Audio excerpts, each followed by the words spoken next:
नमस्कार जोहार, मैं चुनचुन कुमार। स्वागत है झारखंडी हिंदी न्यूज पर। तो चलिए जानते हैं दिन भर की सभी महत्वपूर्ण खबरों को।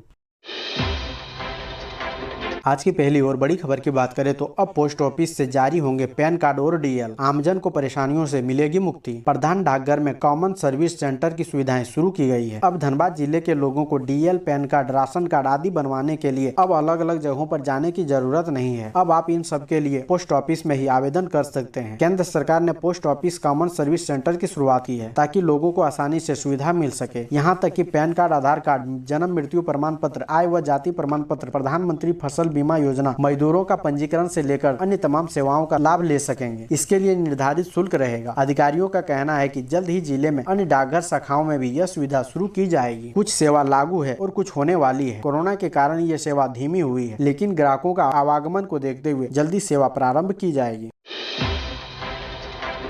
अगली बड़ी खबर की बात करें तो बोकारो में हवाई अड्डे का काम जल्द होगा पूरा। साल के अंत तक उड़ानें भरने की संभावना। बोकारो में हवाई अड्डे का काम बहुत जल्द पूरा होगा, ऐसी संभावना जताई जा रही है कि इस साल के अंत तक बोकारो से हवाई जहाज की उड़ानें सुचारू रूप से भरी जाएगी। एयरपोर्ट अधिकारियों की माने तो काम युद्ध स्तर पर चल रहा है, जहाँ टर्मिनल का काम लगभग पूरा हो गया है और बाकी काम किया जा रहा है। बता दें कि बोकारो हवाई अड्डे के विस्तारीकरण को लेकर बोकारो एयरपोर्ट अथॉरिटी के द्वारा काम का और तेजी से विस्तार किया जा रहा है, जहाँ मोबाइल एटीसी टावर इंस्टॉलेशन के लिए बाहर से टीम आई है, जिसका निरीक्षण कार्य चल रहा है। इसके लिए विदेश से भी 2 इंजीनियर आए हैं, जो लगातार मशीनों का इंस्टॉलेशन का कार्य करने में लगे हुए हैं।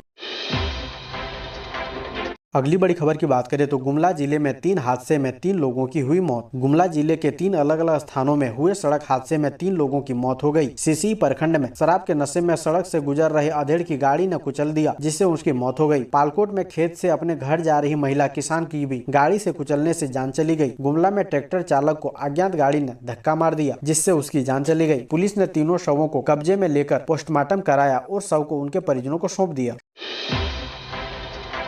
अगली बड़ी खबर की बात करें तो ऑनलाइन नहीं, परीक्षा केंद्रों पर इग्नू लेगी एग्जाम। बरतनी होगी ये सावधानियां। इंदिरा गांधी राष्ट्रीय मुक्त विश्वविद्यालय यानी इग्नू ने अपने टर्म एंड परीक्षा आयोजन की घोषणा कर दी है। यह परीक्षा ऑनलाइन नहीं बल्कि इग्नू के निर्धारित केंद्रों पर ली जाएगी। ऐसे में परीक्षा देने वाले छात्र छात्राओं की कोरोना संक्रमण से सुरक्षा को देखते हुए दिशा निर्देश भी जारी किए गए हैं। साथ ही परीक्षा तिथियों की भी घोषणा कर दी गई है। इग्नू के निर्देशों के अनुसार केंद्र और राज्य सरकार की ओर से कोरोना संक्रमण की रोकथाम के सभी परीक्षा केंद्रों पर केंद्र व राज्य सरकार की ओर से जारी निर्देशों का पालन करना अनिवार्य होगा। मास्क, सैनिटाइजर, शारीरिक दूरी समेत अन्य निर्देश पालन किए जाएंगे। परीक्षा केंद्रों की पूर्ण रूप से साफ सफाई अनिवार्य होगी। सैनिटाइज किया जाएगा। केंद्र कर्मचारियों एवं शिक्षकों को भी पूरी तरह से नियमों का पालन करते हुए सावधानियां बरतनी होगी। दोस्तों, अभी तक वीडियो को लाइक नहीं किए हैं तो कृपया करके लाइक जरूर करें।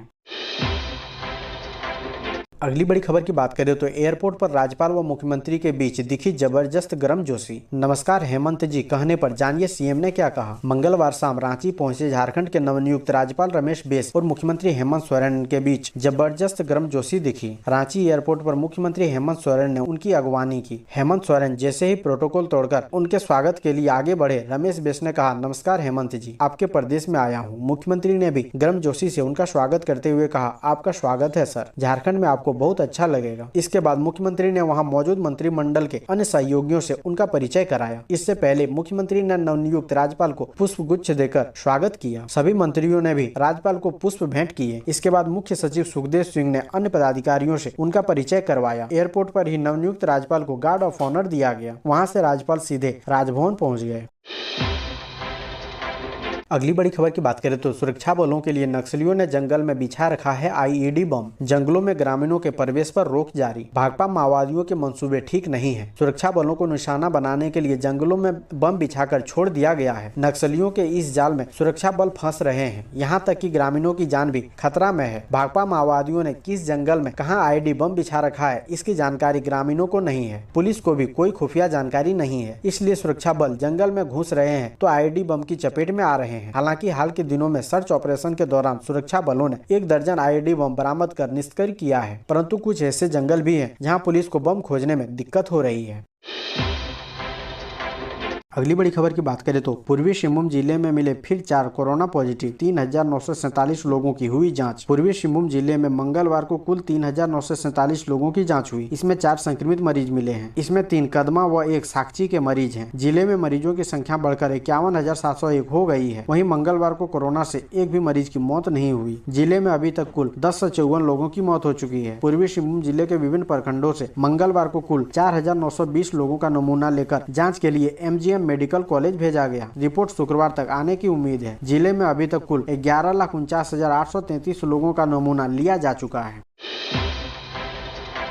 अगली बड़ी खबर की बात करें तो लोहरदगा में बिना लाइसेंस के मीट मछली की दुकान व होटल चलाने वालों पर होगी कार्रवाई। डीसी का है निर्देश। डीसी दिलीप कुमार टोप्पो की अध्यक्षता में मंगलवार को जिला परामर्शी समिति व खाद्य सुरक्षा समिति की बैठक हुई। बैठक में उपायुक्त ने खाद्य सुरक्षा पदाधिकारियों को निर्देश दिया गया कि होटलों व रेस्टोरेंट में परोसे जा रहे भोजन की नियमित जाँच करते रहें। अभी डायरिया व मलेरिया जैसी बीमारियों के आगमन का समय है, इसलिए नियमित जाँच करें। हाट व बाजारों व शहरी क्षेत्रों में अवस्थित होटलों, मिठाई की दुकानों में खाद्य सामग्री की जाँच की जाए। साथ ही किसी होटल में भोजन व मिठाई बनाने के लिए पूर्व में इस्तेमाल किए गए तेल का इस्तेमाल तो नहीं किया जा रहा है। फूड पॉइजनिंग की संभावना को देखते हुए इसकी जांच करें। कोई भी होटल संचालक जले हुए तेल का इस्तेमाल दोबारा न करें। उपायुक्त ने कहा कि बिना लाइसेंस के मीट, चिकन, मछली, अंडा आदि की बिक्री नहीं हो।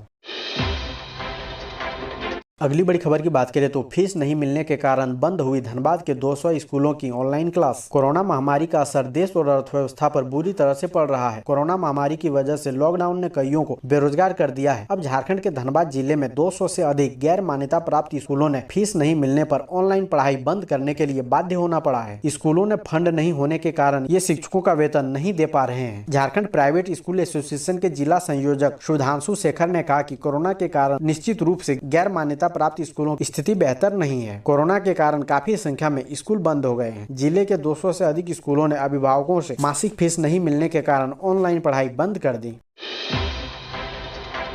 अगली बड़ी खबर की बात करें तो बरकाकाना रूट पर दिसंबर से चलेगी ट्रेन। रांची से पटना की दूरी 60 किलोमीटर हो जाएगी कम। कोडरमा से रांची भाया बरकाकाना 189 किलोमीटर रेलवे लाइन पर परिचालन दिसंबर तक शुरू होने की उम्मीद है। यह कोडरमा से रांची के लिए एक वैकल्पिक रूट होगा। नए रूट में रांची से पटना की दूरी 60 किलोमीटर कम हो जाएगी। वर्तमान में कोडरमा से रांची भाया मुरी बोकारो ट्रेनों का परिचालन हो रहा है। इन रूट के चालू हो जाने से कोडरमा से भाया हजारीबाग बरकाकाना रांची तक ट्रेनों का परिचालन हो सकेगा। बरकाकाना से रांची तक 60 किलोमीटर लाइन पर कार्य अंतिम चरण में है। इस लाइन में 2 1.5 किलोमीटर और एक 600 मीटर का सुरंग है। यह ट्रेन पहाड़ी के बीच से गुजरी है।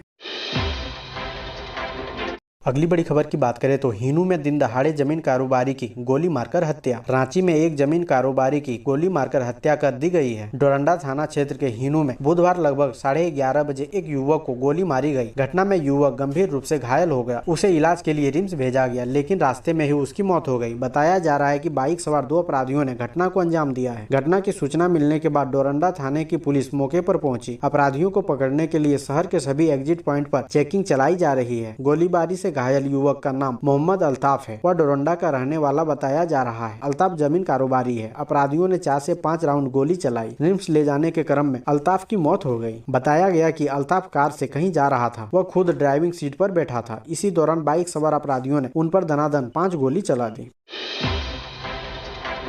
अगली बड़ी खबर की बात करें तो रेल यात्री ध्यान दें, टाटा नगर में मालगाड़ी हुई बेपटरी तो 7 ट्रेनों का मार्ग बदले, 3 हुई रद्द। टाटा नगर स्टेशन के पास यार्ड में बुधवार की सुबह 3:45 पर खाली रेलगाड़ी बेपटरी हो गई, जिसमें टाटा नगर से होकर गुजरने वाली 7 ट्रेनों को परिवर्तित मार्ग से चलाने का आदेश जारी हुआ है, जबकि 3 ट्रेनें रद्द कर दी गई है। ऐसे में दिल्ली व हावड़ा की ओर से जाने वाली अब ट्रेनों को खड़गपुर, मेदिनीपुर व आद्रा के रास्ते भेजा जा रहा है, जबकि मुंबई की ओर जाने वाली डाउन लाइन की ट्रेनों को सीनी, कांड्रा, चक्रधरपुर होते हुए चलाया जा रहा है। इसमें लगभग सभी ट्रेनें करीब 8 घंटे तक विलंब से गंतव्य तक पहुंचेगी। ऐसे ही महत्वपूर्ण खबरों को जानने के लिए हमारे चैनल को सब्सक्राइब जरूर करें। अब हमें दीजिए इजाजत, मिलते हैं अन्य महत्वपूर्ण खबरों के साथ। धन्यवाद।